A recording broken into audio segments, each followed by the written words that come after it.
Okay, today we're watching Ableton tricks I learned from remixing Mr. Bill by You Suck at Producing. I've been doing audio work for about 10 years now. Going crazy. See, consider me a titan. I don't claim to know everything, but I do believe I can add some value. So let's get started. Hi, I'm Underbelly, and you suck at producing. Are you tired of spending time and energy making music? Well, I sure am. But thankfully, there's an easier way. It's called doing a remix. Basically, it's like writing a whole song, but all the dirty work's already done for you. So when my friend Mr. Bill hit me... Right, don't we all have a whole bunch of projects on our computers, but none of them see the light of day? Hit me up to do a remix of his and Scope's song 2020, I said, no problem, mate.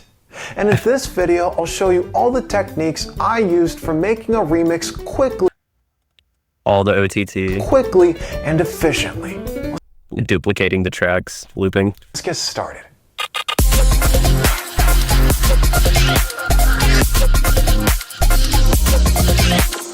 Okay, so check it. My first tip for making sick remixes is to take an idea that's present sparingly in the original and repeat the crap out of it in your remix. So for example, in the original, there's this pretty sweet perky synth, sounds like this. I'm going to make it even more perky by slapping this gate on there to take out the little reverb trails and noise at the bottom. I'm going to give this perky... Right, so I think this is anything that you use as far as samples, especially things that you get from Splice and stuff like that. You want to take the loop that's there and not just kind of take it and stick it in and just have it be what it is. There's a time and place for that, but the idea of sampling is to make it your own. He says some balls by adding this gun sub underneath. Together it sounds like this. Now one little cool secret for making these gun subs, and I didn't make this, my boy Eli Derp did, is mapping the envelope 2 in this case, to the master tuning. So without that, it just sounds like a regular ass bass. He's mapping it to that so you can get some punch in your sub, and then he's using this output mod matrix right here to determine how much pitch is being modulated, so you can have it be really punchy or not as much. Cool technique, by the way. But with it, kind of gives it that extra bit of kick, that percussiveness that really has it cut through the mix. Beautiful. Right. And then over the top of those two elements, I have another one of Eli's perks here. This is just a sample. And then some extra synth fuckery courtesy of Mr. Bill. So in total, all these elements sound like this. Amazing. And if we scroll back down to our drums, I'm kicking things off.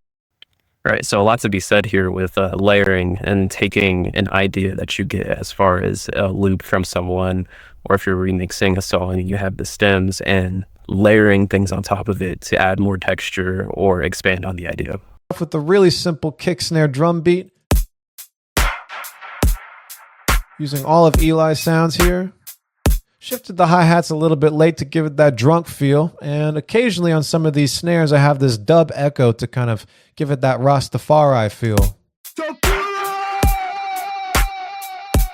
Beautiful. And if we hear those drums with the groove I have on top, don't forget to turn on sidechain with this Duck Buddy thing. Sounds like this.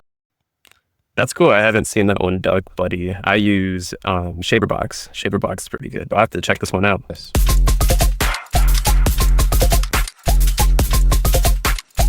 All right, so for the next section, I'm ashamed to say that... And by the way, if you're having some type of loop or like 8-bar loop and you're trying to add some more feeling to it, just having that little bit of delay and reverb on one of the elements like he's doing here can really help. I did add something original. If we solo out these wobble chords and take all these squigglies off, this sound at its core is just a simple sine wave coming out of operator. All I'm playing here is just a F minor chord with a little bit of half-step movement at the end. And to give it that wobble, I'm going to add this LFO and map it to the oscillator B level. So you can see the knob going up and down, and that's adding some harmonics every once in a while. Let's hear it. And to give it that final bit of wobble, I'm going to add this auto pan, change it to quarter notes, and turn the amount all the way up, phase all the way down.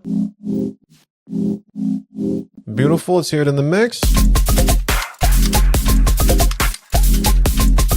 All right, so my second tip for making dope remixes is reharmonize. I think that's a good point that he's making here, is that if you have something, it can be simple, but adding a little bit of modulation to things can make things sound more complex. Harmonization. Basically, it's taking the melodies in the original and adding new chords and bass lines underneath so they sound ultra fresh again. Okay. Now, the melody in the original here is real simple. It's just this reverse synth thing I've looped. And underneath that, I'm adding these stupid chords. Let's take a listen.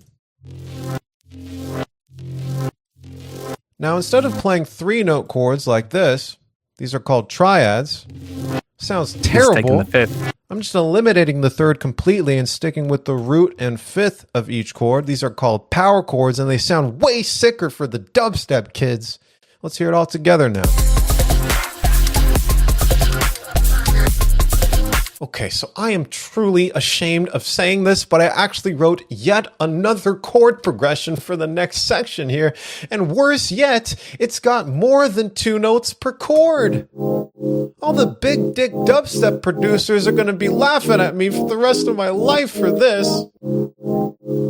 Okay, well, I already admitted my sins, so let's just go ahead and analyze this. All right, so the basic chord progression is D flat major, E flat major, F Oh, I love that he's getting into the theory of this. This is awesome. minor, and A flat major. Now I'm going to double the root note and the fifth of each chord down an octave so they sound bigger. It's going to sound more like this.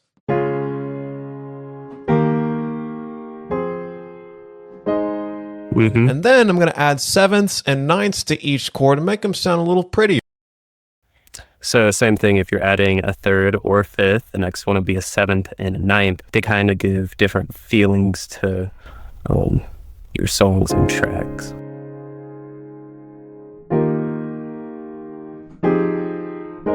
Okie dokie, let's hear it in the mix. Oh, it's beautiful. I know, let's add another one of Mr. Bill's synths. Oh my god, sounds terrible. So how do we make this synth actually palatable? Well, here's a sitch. I'm going to slap spectral resonator on there. Right, and this is a great point. You can add samples to your music, and the initial thought in your brain is, oh, this sounds good, let me add it. And then when you go to place it in, it's not fitting just right. So what he's doing here is kind of melding the sound to what he's hearing in his mind. And that's how he gets these certain effects chains, and he builds these effects chains that will be used in other tracks and other songs. If you set it to the MIDI setting, you can select a MIDI track as its input. So I'm going to use this MIDI track. I'm just playing power chord versions of the chord progression on top here. And I'm going to re-pitch the bell synth here to actually play these power chords instead of whatever terrible thing it's doing now. So let's hear it with. Cool. So he's using the spectral resonator and taking the MIDI notes and then pushing them into the sample. Spectral resonator off and back on. Holy shit! So much better. Let's hear it.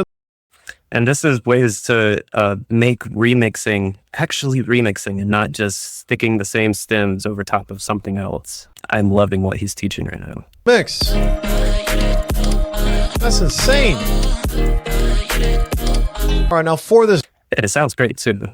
drop, I want to get rid of those disgusting chords and focus on what really matters, some sick bass sounds. Now, I'm just chopping up Mr. Bill's basses here.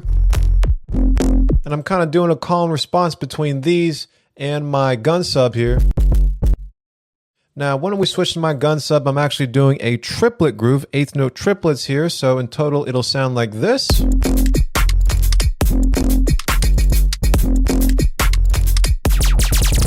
And just layering this funny laser.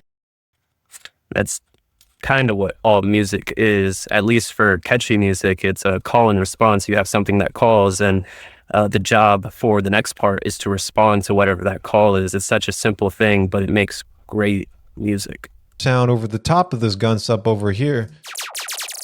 Oh, that's humorous. And just add some melodic content over the top. I'm just using some vocal chops from the original tune. Let's hear it.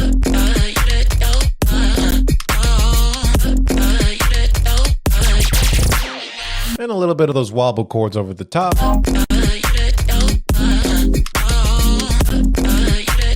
All right, now here I wanted to do a super sick. And I just kind of want to go back here and talk about a mixing perspective. Let me just take one last listen. And a little bit of those wobble chords over the top. He only has bass, a vocal, chords, and percussion elements, which this sounds complex, but when he goes to mix it, he has these individual elements that kind of are taking up their own frequency range, which makes it easier to mix. So there's not a lot of competing going on between these different elements. All right, now here I wanted to do a super sick bass glitch fill. So I took a little sliver of one of Mr. Bill's basses, made sure warping was on, and hit ×2 as many times as I could. That stretches out the sample. Let's take a listen. Okay, not so great, but if I switch the warp mode to tones here and mess with the grain size, yeah, I can get really cool bass glitch fills. And just to make sure that this touches the neck. Cool trick here, what he's teaching, to take your sample, warp it, and then mess with this tones options, and then mess with the grain size. Just basically grain modulation. Many plugins do this, but Ableton has it built in. To bass, I'm going to hold down Command and Shift on my keyboard. You'll see this little arrow pop up next to the cursor icon, and click and drag to the right to stretch it out even further. Let's take a listen in the mix. Oh shit! All right, in the next section, I'm adding a couple more layers. This one's my boy Eli Derp's dupe layer. Okay, beautiful. And then underneath that, I have a little vital patch I've made. This is just a simple sawtooth wump. Oh, so cute. But I've added the chord MIDI effect so that it plays a minor chord every single time. Do a little half-step thing on the triplets there. Let's hear it in the mix. And just to cap off my litany of sin, Again, so same thing. He's has a beat that is complex in a sense with his sample placement and the rhythm and everything, but to diversify his second part, he's adding small elements to it to get that variation. Landing on the chord progression even further for the end of the track, daring to go as high as a B-flat minor chord, and then pushing it even further up to a D-flat major. What the fuck? And I dare even tarnish Mr. Bill since I'm pitching the audio up to match the root notes of the chords on top. Let's hear it all together. Oh God! In the mix. Back down. And just layering a couple impacts together for that last big bang. Wowzers. Awesome. And then to finish it off, he's not just putting one impact, he's layering multiple on there to kind of make it his own. Love that. Thanks for watching. You can check out my remix by clicking the link below, alongside other amazing remixes by Virtual Riot, Culprate, The Wood. Okay, awesome stuff. I haven't watched a lot of You Suck at Producing, but I think I'm going to react more to his videos because I love the way he goes about explaining his process because he makes it digestible and funny. But just saw this, so I thought I'd react to it. I'll see you in the next one.